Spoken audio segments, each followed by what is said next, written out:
Ready? Hi. I like your hair. Thanks. New look. I was going for a side pony, but I could only get enough hair up front. Ah, Kind of an off-center pony. it's working for you. You think so? Ah, ah. Um, my new love interest. She's a hairdresser. Love interest. I like the sound of that. Hilda. Broomhilda, yeah. Broomhilda. Brunhilda. Um, um, Did she do that for you? no, she didn't. But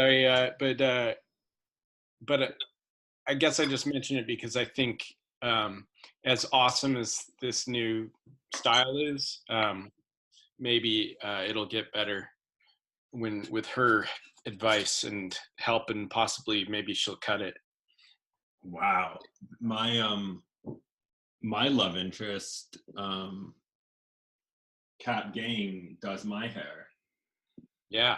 I asked her for a haircutting appointment before she left on a trip to Colombia. She said she'd give me one, but she never did. So now my hair, I don't know if you can see it, but It's perfect. It's way longer than I want it to be. It's long, but it looks great. Oh, thanks, man. Who are you? Hey, I'm John. Ah, I John Warren. podcast with you once a week.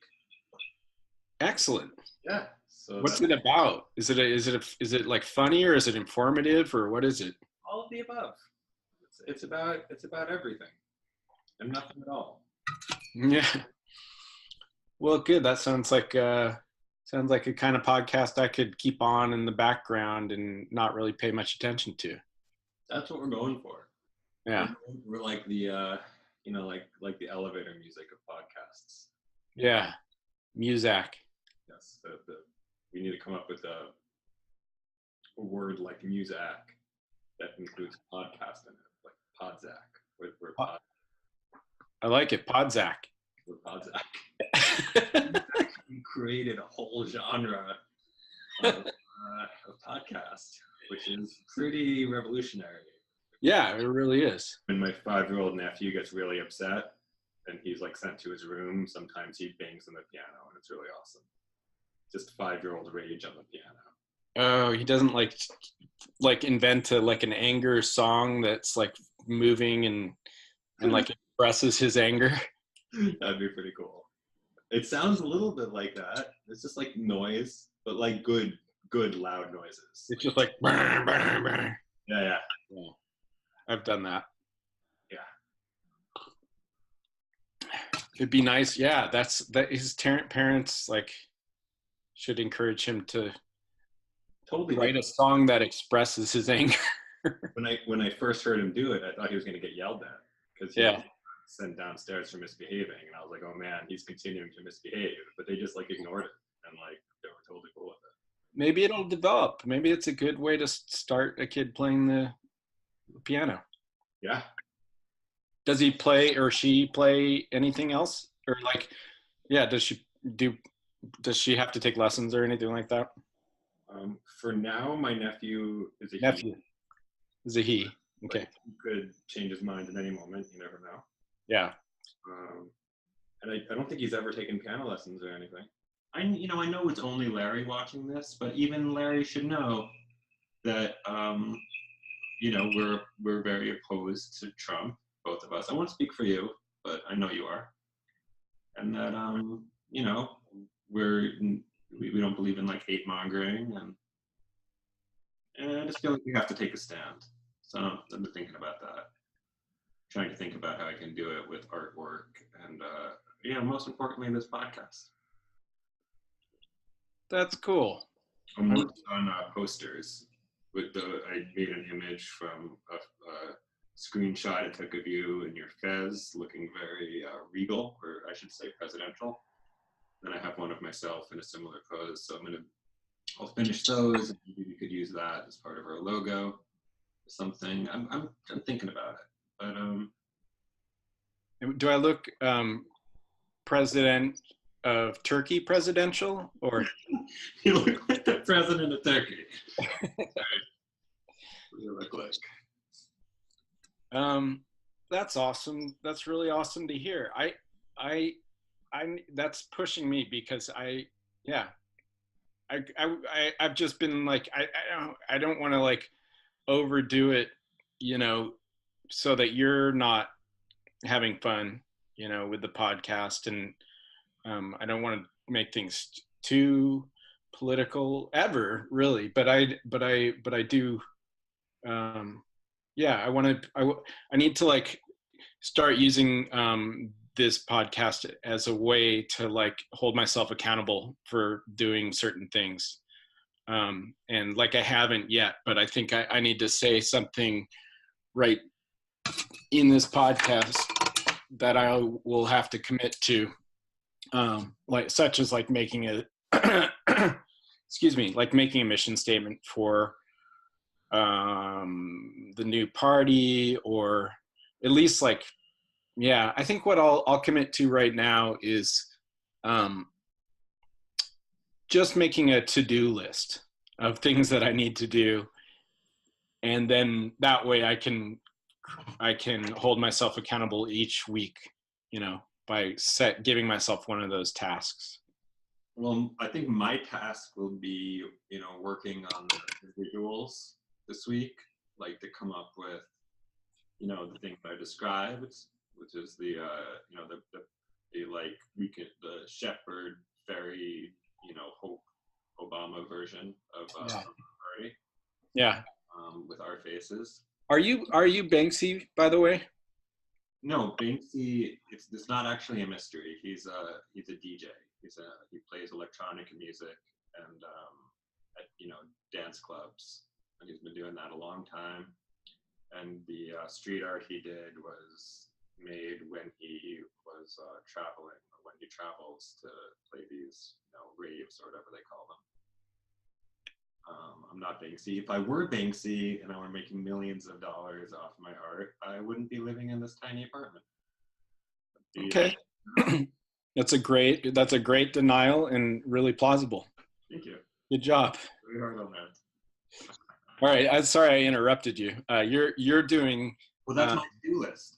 First of all, I think the theme of this episode should be the pragmatic citizens to-do list. Okay.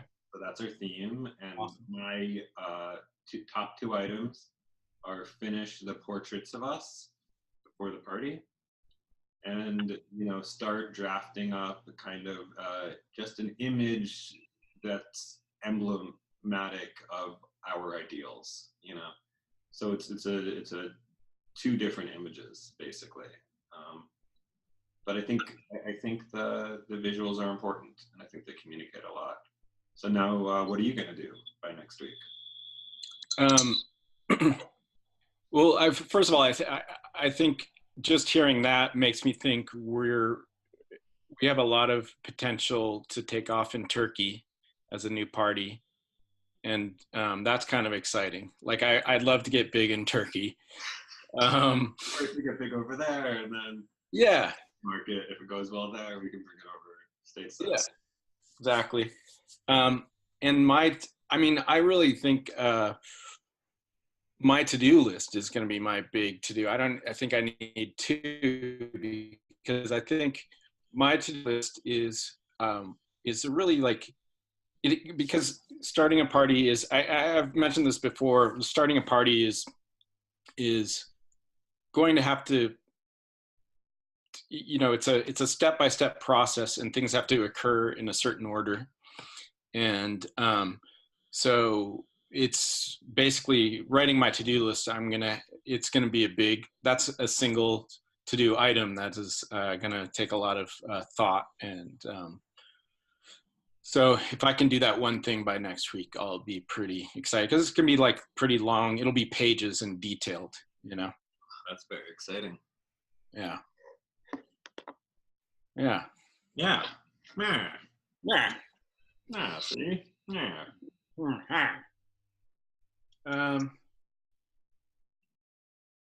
What else? What else you got? Well, My apartment's very clean. I cleaned it. Did you make the bed? No, actually. Oh no, I did. Look at that. I didn't even remember. It's so automatic these days. Like a nice flat sea of gray. Yeah, isn't that nice? And Yeah. it's, the when the my sister's kids come over, they always jump on the bed and say that it's super comfortable. So it must be. What's it? Is it one of those neoprene? What do you call it? You To know, me, it's your normal run-of-the-mill mattress. I with don't know. springs. It's got springs. Yeah, just your normal, nothing special about it mattress. But I think maybe they think it's comfy because we have like a down comforter, and then on top of that, like a fleece blanket, and then on top of that, a dust cover. So I think it just creates this kind of comfy. Plus, their parents probably make them sleep on beds of nails. Yeah. Well, it's good. It's built character, you know. It's Yeah. you can't just pamper kids because then they Yeah. end up with us. I agree. That's my experience in raising so many kids. Yeah. And look how they've turned out. They seem great. I love your kids. I love them more than I love my own kids. Me too. I love them more than I love your kids. And Larry's one of my kids, actually. I had no idea. That explains why he listens to this podcast. I was always wondering. No, that doesn't explain it. He listens to it because I'll beat him if he doesn't. Wow, that's not very good parenting, Kelsey. Well, you just said you gotta like not pamper. Can't pamper. There's quite a distance between not pampering and beating your kids up. I mean, I know you're not supposed to tell other people how to raise their kids, but I'm telling you. Okay, I'll stop. Thank you. That's nice. All right. I actually just want to say, since like who knows, the world these days. I'm just kidding. I'd never beat Larry. Oh, that's good. And it's not really a funny joke. It's not good to joke around about that kind of stuff. It's not. It's not funny. But luckily, I can edit it out. So okay, I'll never know you said it. Good. Just leave the part where you can say, luckily we can edit it out. Yeah, that's funny. I like that.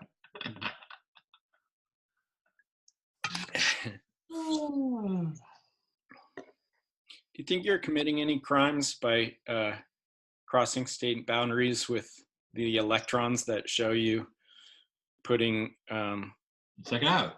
I was hoping you'd talk about this. What is it? Empire Oh, it's totally legal anyway. 100% or 99 something percent CBD. Wow. Okay, cool. So what's the one? You notice that I'm not acting high? Like I'm not like, hey, man. You never do though. You never have. So I didn't really notice that. No. Oh well. You notice that I'm not acting that way?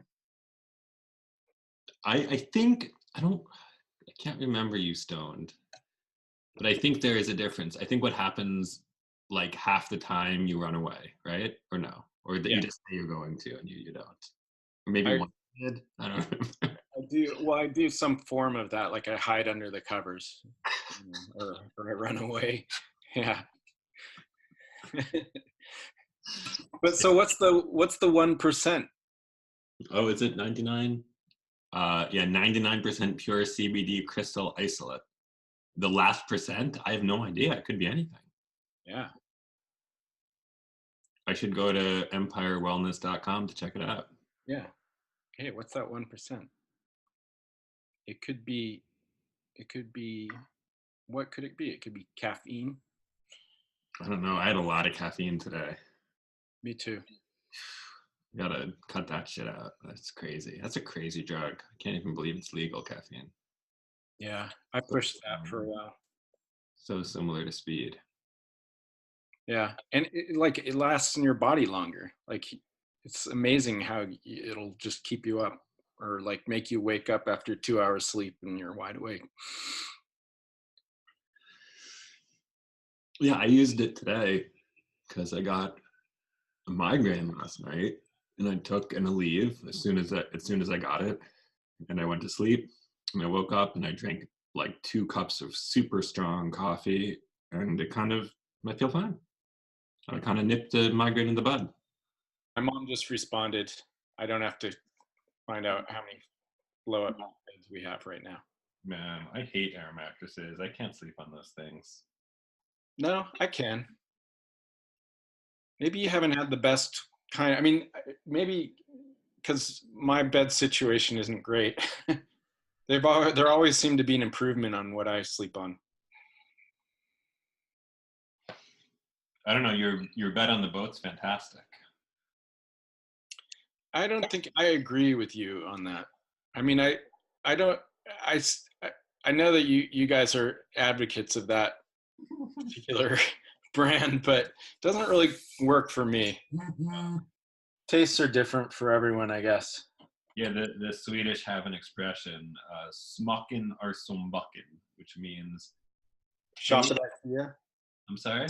That means shop at IKEA. No, smaken är som backen. It means taste is like butt divided. Like tastes are divided like butt cheeks are there are two butt cheeks. Ah, okay. But they don't say the divided part. That's just implied. They just say taste is like butt, which I think is a great expression. I like that. Yeah. I think butt is really not divided though. It's like cozy and cuddling. Each cheek is cuddling each other. Cheeks, I think is the point. I think like our American version is far more crude, which is, I'm sure you know this one, opinions are like assholes, everyone's got one. Yeah. Just not poetic, you know? No. No. Taste is butt. Yeah, so much nicer. Or if you want to just kind of abbreviate it, tastes like butt. No. It doesn't work. It's not good. You can edit that out. That's not a good. Is there a Father of the Year award? Because people are always talking about people not getting the Father of the Year award. I'm just wondering if there actually is one, or if anyone gets that, or who decides who the Father of the Year is and what the criteria is. Or... Well, we could start awarding in that. That could be part of our podcast. Is to yeah. Who does this podcast's Father of the Year award go to? I mean, the only father on this podcast is me. Okay. Father. So congratulations. Turns out you're the Father of the Year. Yeah. How do you feel about that? I deserve it. I mean, I'm really having a Trumpy feeling right now. I'm just like, I deserve it. I deserve it. I deserve everything I get. I mean, the kid, you know, who knows if he or she, you know, who knows what he's doing or she's doing, and I don't care because I raised him right, and he should be fine on his own, or she, whatever. Who cares? I mean, he or she, whatever. Yeah. So thank you, and the people, you know, everybody knows they love me, yeah. And I deserve this. So thank you. And that was probably the best speech ever given in the history of acceptance speeches. Yeah, you actually, I meant to say, you've also been given the award for best acceptance speech for an award. So that's 2 awards in one day. So double congratulations. Really. Thank you. Thank you. And if you want to edit that out, that's fine with me. It's hard for me to really improvise acceptance speeches, any speech really. I can't write them either. I don't know. Anyhow, yeah. I gave a speech when I graduated from 8th grade. And Nice. I quoted, well, everyone in the class gave a speech because and we didn't have valedictorians or anything.